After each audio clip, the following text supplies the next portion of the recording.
When the Galactic Empire declared war, humanity's envoy chuckled and unfolded a newspaper. The chamber of the Galactic Concord stood silent as the declaration echoed through layered translators and crystalline walls. Delegates from 100 worlds watched the human envoy with expressions ranging from curiosity to thinly veiled disdain. The Empire had spoken with ritual clarity. Humanity was to be brought to heel. Trade routes would close. Borders would burn. The war had been formally announced. Chuck Hale did not rise in anger or fear. He did not shout or threaten. Instead, he chuckled softly, reached into his worn coat, and unfolded a newspaper. The sound confused the chamber more than any insult could have. The Empire's speaker paused, jointed limbs stiffening in confusion. Observers leaned forward. The human paper was old-fashioned, printed fiber rather than light or hologram. It crackled faintly as Chuck smoothed it open.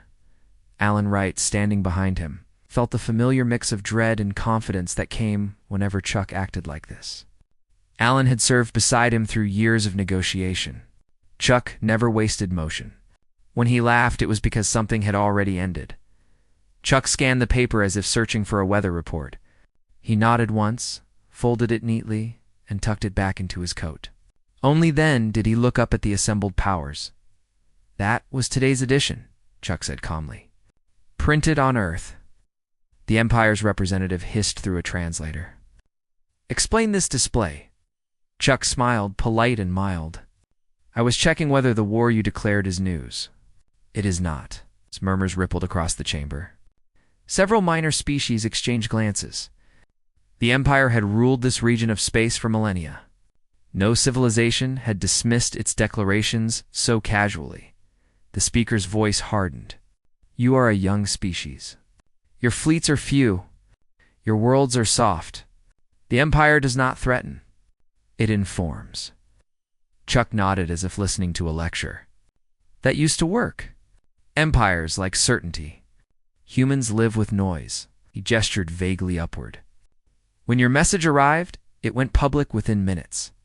It shared space with market updates, sports scores, birth announcements, and a missing cat." Alan saw several delegates stiffen. The concept of civilians receiving a declaration of war without panic unsettled them. Chuck continued. "Earth did not mobilize. No emergency session. No grand speech. People read it on trains and during lunch. Then they went back to work." The Empire speaker laughed sharply. "Then they are fools." "Maybe," Chuck replied. "But fools who learned early that panic wastes time," turned slightly, addressing the wider chamber. "You think war begins when you announce it? Humans learned long ago that war begins when someone believes you." A blue-skinned delegate leaned forward.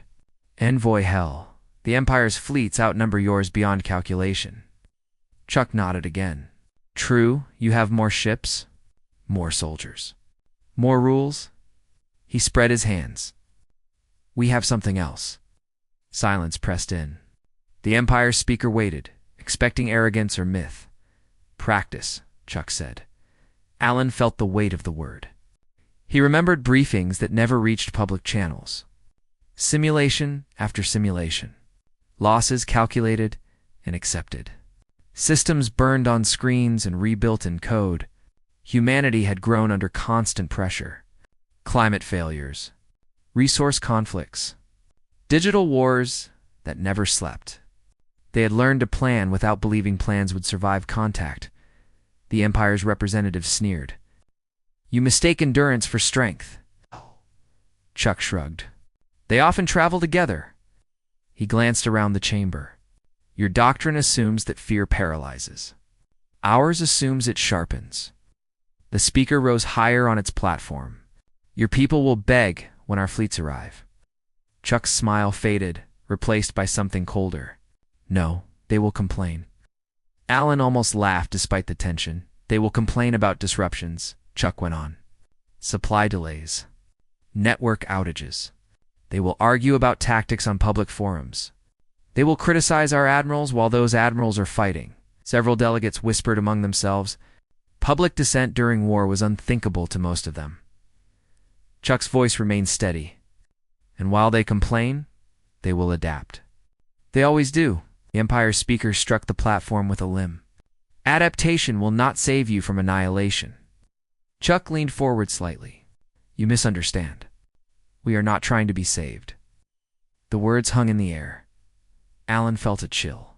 Humanity had never promised survival. Only resistance. Chuck straightened. Your empire grew by conquering species that sought peace at any cost. Humans do not share that trait.